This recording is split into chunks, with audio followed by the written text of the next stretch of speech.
Welcome back, folks, to another budget gem or budget bust. And today I have an amplifier that a lot of you have been reaching out to me and saying, give it a run on the Amp Dyno. We want to know what this does.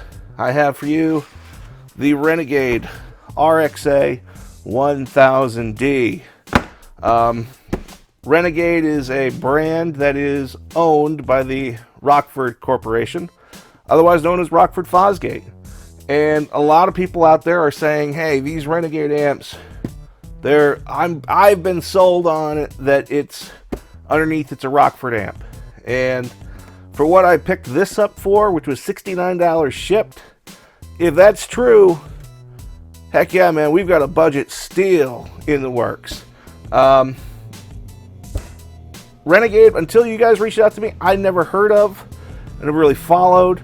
I always thought the budget Rockford amps were the Lightning Audio products, and I see now that Lightning Audio doesn't exist anymore, which is too bad because I really like the Lightning Audio products, especially for the budget build arena. I mean, they made some good stuff with the Strike series back when those came out.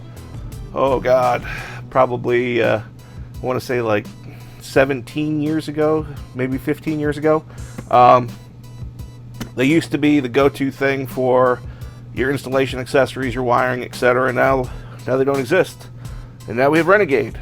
So hopefully this amplifier picks up the Lightning Audio banner. This amplifier is rated at 1000 watts max.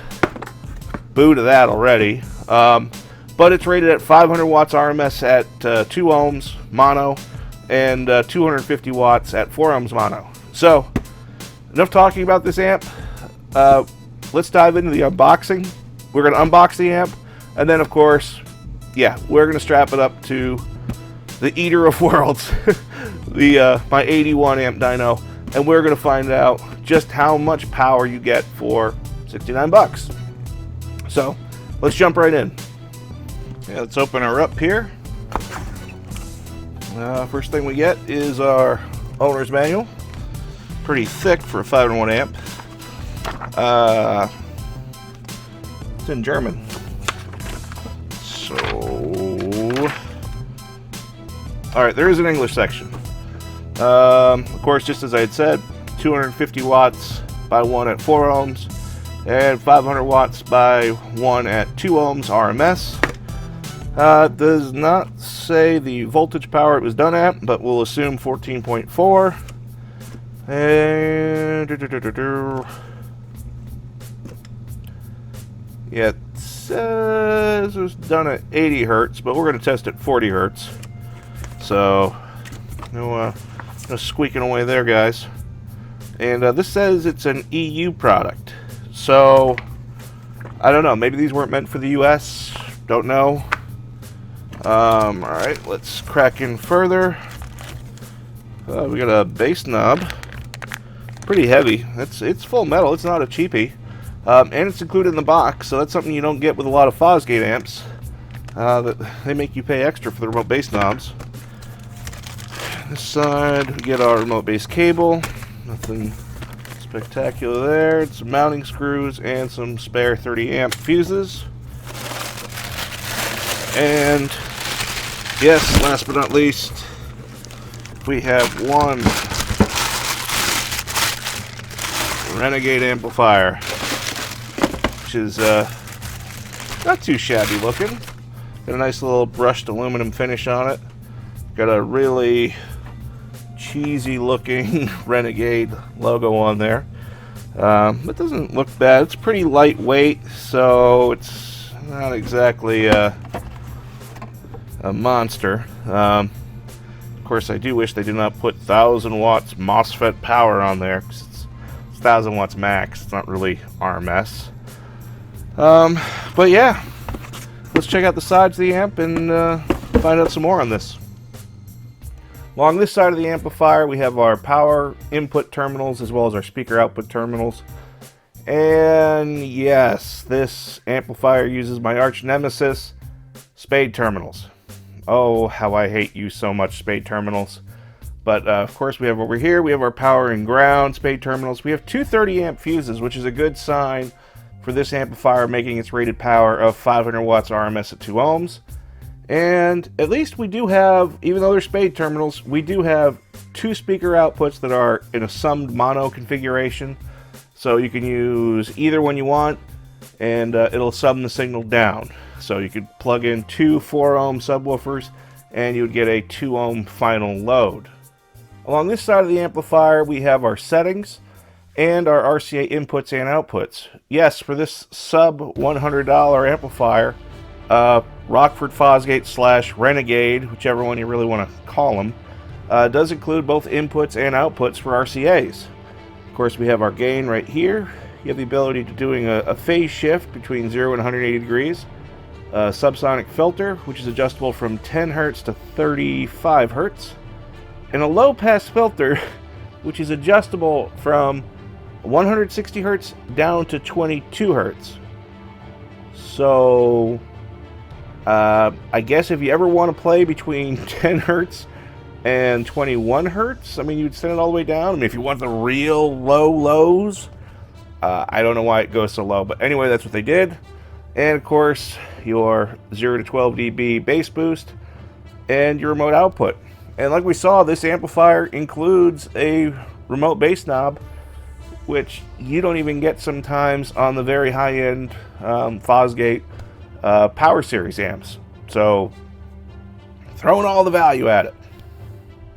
Alright, nothing left to do here but to strap up the Renegade RXA1000D up to our trusty Amp Dyno, otherwise known as the Heartbreaker, the Mind Effer,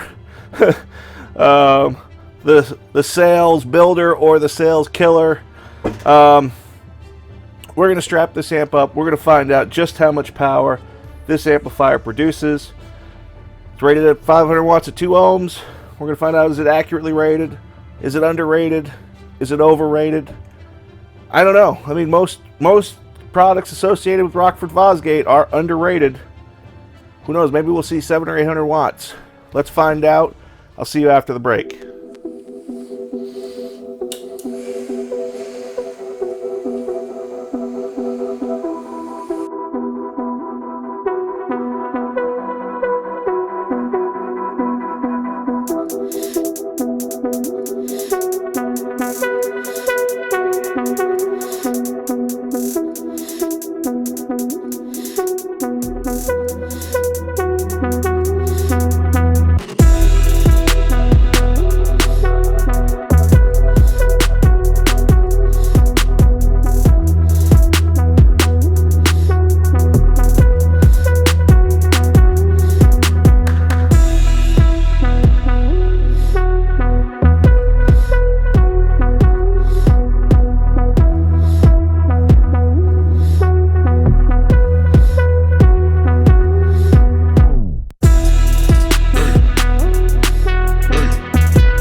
Okay, final thoughts here on the Renegade RXA1000D. You saw the numbers, and we missed on every single number. We missed certified, we missed dynamic, we missed undercertified. Not really that close either. I think the top number we got was right about 350 watts uncertified at 2 ohms. And this is supposed to do 500 watts. Yeah.